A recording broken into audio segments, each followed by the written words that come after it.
영화를 수다로 만나는 시간, 영화보다 수다. 오늘은 시네마 천국으로 잘 알려진 이탈리아 영화의 거장 주세페 토르나토레 감독의 베스트 오퍼란 영화를 리뷰해볼까 하는데요. 이 영화는 이제 감독이 20여 년 전부터 구상해온 어떤 아이템을 영화한 작품이라고 합니다. 그만큼 감독의 어떤 철저한 준비와 세심한 정성이 깃들여진 영화이기도 하고요. 이 영화는 스릴러 장르로 분류되지만은 사실 어떤 기존 스릴러물 공식을 타파하고 독창적으로 만들어낸 스릴러의 옷을 입은 로맨스가 이 영화에 훨씬 어울리는 장르가 아닐까 또 생각이 되는데요. 그만큼 영화의 신비감이 좀 살아있고 또 굉장히 매력적인 어떤 그 미장센을 보여준 작품이 아닌가 생각합니다.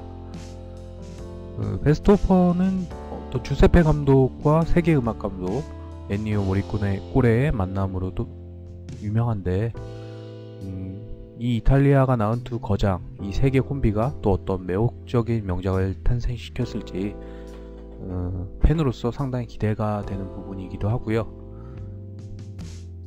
그리고 이제 샤인, 킹스 스피치 등의 작품을 통해서 명연기를 보여준 호주의 국민 배우죠. 제피 러시가 폐쇄적이며 섬세한 경매사 올드먼의 감정을 어떻게 표현했을지도 상당히 주목할 만한 영화가 아닐까 생각됩니다.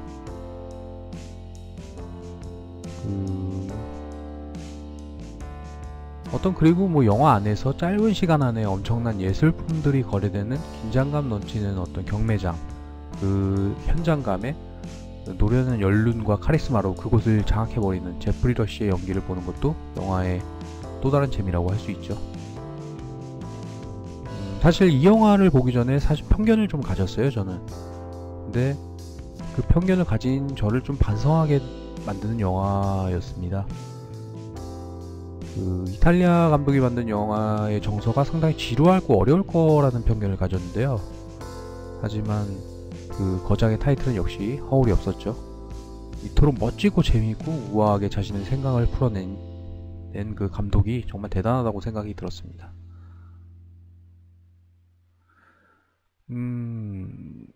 이 영화에는 굉장히 많은 명화들이 나오고 또 어떤 엔니오 모리코레의 현악의 선율로 만들어낸 깊은 여운이 느껴지는 그런 음악들도 상당히 많이 나오죠.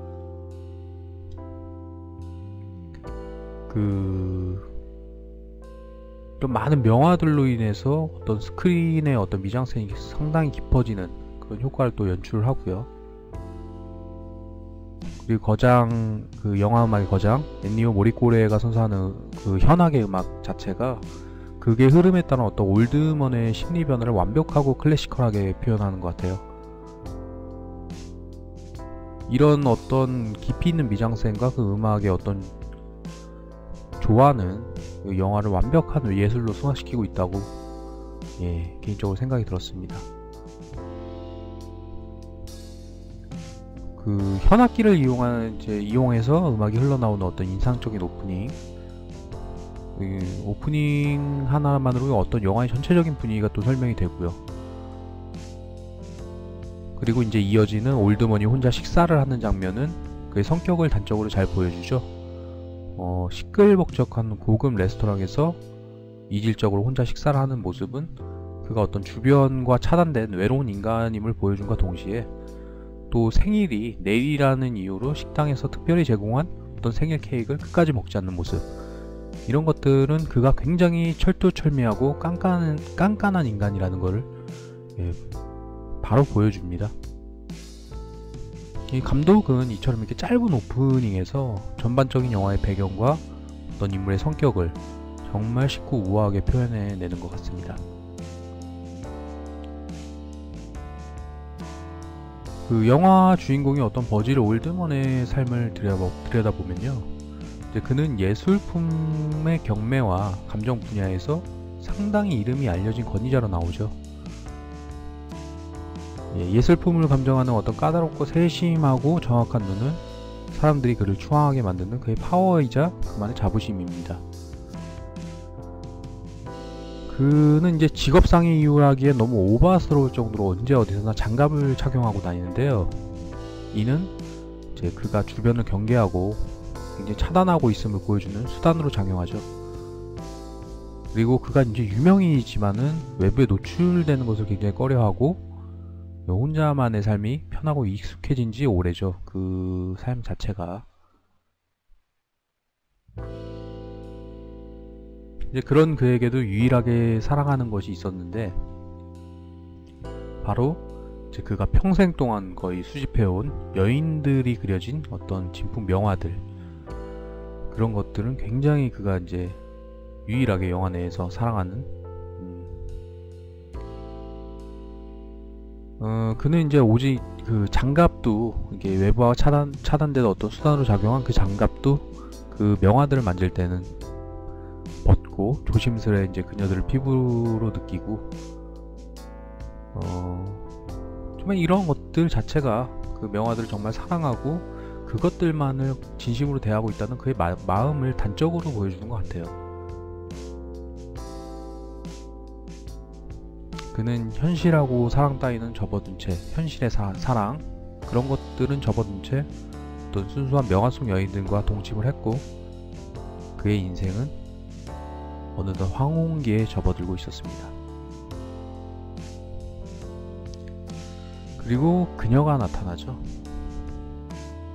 이제 올드먼은 이제 클레어 이베슨이라는 여인으로부터 감정 의뢰를 받게 됩니다. 이제 근데 이 여인 자체가 모습을 드러내지 않죠. 모습을 드러내지 않는 그녀에게서 올드먼이 이제 처음에는 상당한 불쾌감을 느끼게 되지만은 이내 그 세상과 융화되지 못하는 자신과 비슷한 어떤 그녀에게 호기심을 갖게 됩니다.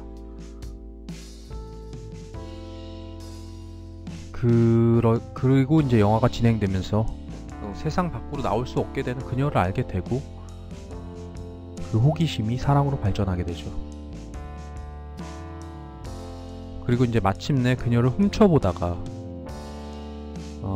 들통나게 되는 그 사건을 통해서 그는 장갑을 벗어 던지고 그녀와 마주 서게 되고 그리고 그 둘이 순수한 사랑을 시작하게 됩니다. 영화에서 올드먼의 사랑은 애정, 욕망, 질투, 그리움, 믿음이라는 어떤 이런 과정들을 거치면서 더욱 단단해지고 마침내 이제 그것은 육체적 사랑으로 진화하게 됩니다. 그리고 이제 그러던 어느 날 올드먼이 그녀의 저택 앞에서 청년들의 습격을 받게 되고 그녀에게 도움을 청하게 되는데요. 이제 항상 도움을 받았던 그녀가 마침내 집 밖에 나오지 않는 병에 걸렸음에도 불구하고 집 밖으로 나오면서 이 사건으로 인해서 자신의 병을 치유하게 되죠. 그리고 마침내 이제 올드먼과 클레어는 행복한 삶을 시작하기 위해 올드먼 자체가 이제 경매의 감정사라는 어떤 직업의 끈을 또 놓게 되고 그리고 영화가 급 반전을 맞이하게 됩니다. 영화에서는 그녀의 고저택, 그 지하의 창고, 거기서 이제 톱니바퀴를 등장시키게 하는데요. 그 톱니바퀴 부속이 18세기 프랑스 발명가 자크 드 보캉송이 말하는 보캉송의 말하는 로봇의 일부임이 드러나게 되는데, 근데 이는 이 자체가 그 로봇을 등장시킨 자체가 그 감독이 이제 조금씩 형체를 드러내며 하나하나 완성되는 어떤 로봇을 통해서 그 퍼즐이 완성되듯 그 실체가 서서히 드러나는 어떤 이 영화의 내러티브 구조를 비유하고 있다는 것을 설명하고요.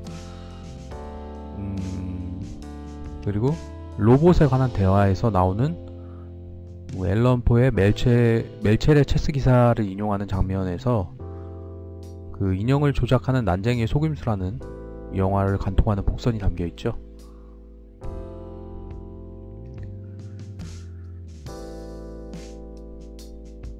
영화는 어떻게 보면 굉장히 놀랍다고 생각이 듭니다. 그 사랑을 예술 작품으로 만들 수 있다면 그것의 위조품도 가능하다고 얘기하고 있죠. 그리고 그 가짜 사랑에도 진품과는 다른 또 다른 가치가 숨쉬고 있다는 걸 보여줍니다. 그 자체를 또 진품과 위조품을 가려내는 감정사 올드먼을 통해서 보여줬다는 것 자체가 엄청난 소재일 거고요. 감독이 이제 20여 년 전에 이 생각을 해냈고 그것을 완벽하게 표현했죠. 그 영화는 올드먼이 이제 자신의 친구 빌리와 사랑했던 클레어의 어떤 철저한 사기로 인해서 그 자신의 인생의 전부라고 여겼던 명화들을 전부 도둑맞게 되는 상황을 반전으로 두고 있습니다. 자신이 프라이드로 여겼던 위조품을 완벽하게 가려내는 그 감정 능력은 그의 실제 사랑에서는 적용되지 않았고요. 결국 자신의 사랑이 위조품임이 드러나게 되는 것이죠. 우리는 여기서 영화의 제목이 의미하는 바를 한번 생각해 봐야 되는데요. 영화의 제목 베스트 오퍼라는 것은 경매의 최고 낙찰가를 얘기합니다. 자신이 부른 값이 어떤 최선인지는 알 수 없지만 그 최고 낙찰가는 그 물건을 판단하는 기준이 되고 그 자체로 물건의 가치가 됩니다. 영화에서 올드먼은 이제 그들의 사기 행각을 신고하려고 경찰서 앞에 서지만 그 순간에 클레어와 사랑을 나누었던 그 장면을 회상하면서 신고를 거두게 되죠. 그가 빼앗긴 값비싼 모든 명화들, 그것들은 클레어와의 사랑할 수 있었던 그 가치에 그가 매긴 최고의 경매가였다는 것을 그는 깨달은 겁니다.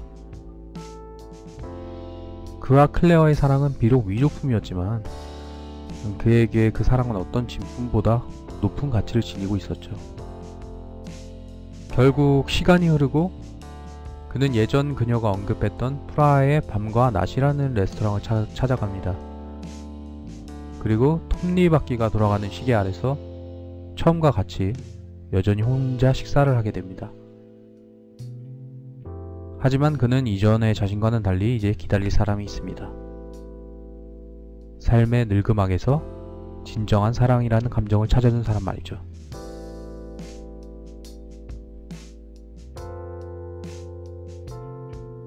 스릴러의 옷을 입은 로맨스의 맛을 보여준 영화 베스트 오퍼였습니다.